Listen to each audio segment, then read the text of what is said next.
أنبا رفائيل أسقف عام كنايس وسط القاهرة، وكان مرشح مع البابا توادرس إن هو يكون بابا الكنيسة الأرثوذكسية. فهو بيتكلم وبيقول إن الشرح الإسلامي بيقول إن المسيحيين كفار عشان بيعبدوا 3 آلهة، فظهر تيار من الآباء الكهنة يشرحوا إن كلمة أقنوم يعني صفة ذاتية. ليه؟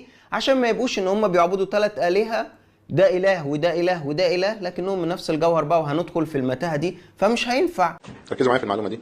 فترة عندنا في مصر لما كان في آباء كليروس بيشرحوا الثالوث، واحنا عندنا التيار بتاع الشرح الإسلامي إن احنا كفر عشان بنعبد 3 آلهة، فقالوا لهم لشعبنا يعني لا، كلمة أقنوم يعني صفة ذاتية في الله، صفة ذاتية، ودي موجودة ما زالت في كتب، ولما بيكتب حد حاجة عن الثالوث دي بينقلها، لكن الحقيقة دي مش صح.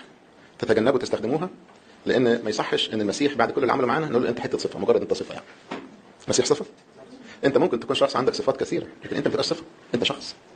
فالابن شخص والروح القدس شخص يتكلم ويرشد ويمنع ويسمح. منعني الروح قال لي الروح، رأى الروح القدس ونحن، ده شخص ليه رأي، بس مش هنستخدم كلمة شخص على أنها توحي بالإيه؟ الانفصالية.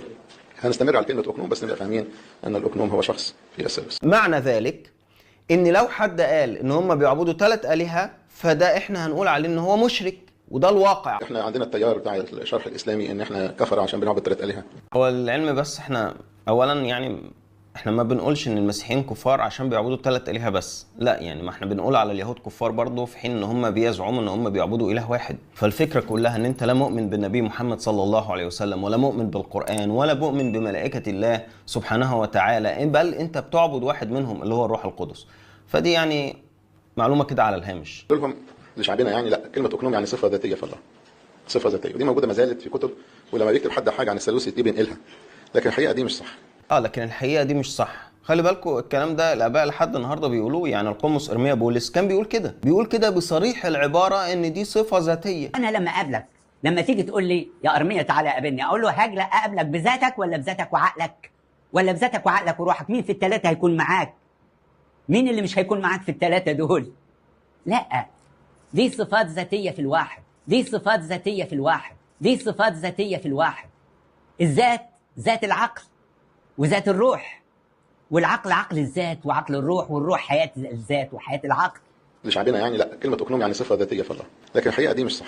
دي صفات ذاتية في الواحد، دي صفات ذاتية في الواحد، لكن الحقيقة دي مش صح. ليه؟ عشان يرد على المسلمين اللي بيقولوا ان المسيحيين بيعبدوا 3 آلهة. الأنبا رفائيل بيرد عليه بشكل واضح وصريح، وبيقول له ان ده مش صح، ما تعملش كده تاني، ما يصحش كده. انت ممكن تكون شخص عندك صفات كتيرة، بس انت شخص انسان، فما ينفعش بقى واحد يجي يقول لا اصل ال3 اقانيم دول الشمس او الانسان له عقل ونفس وجسد، الكلام ده كله بلح. ليه؟ لان الواحد من الاقانيم ال3 شخص كامل، عشان كده هم بيقولوا اله كامل وانسان كامل. هذا المثال لا ينطبق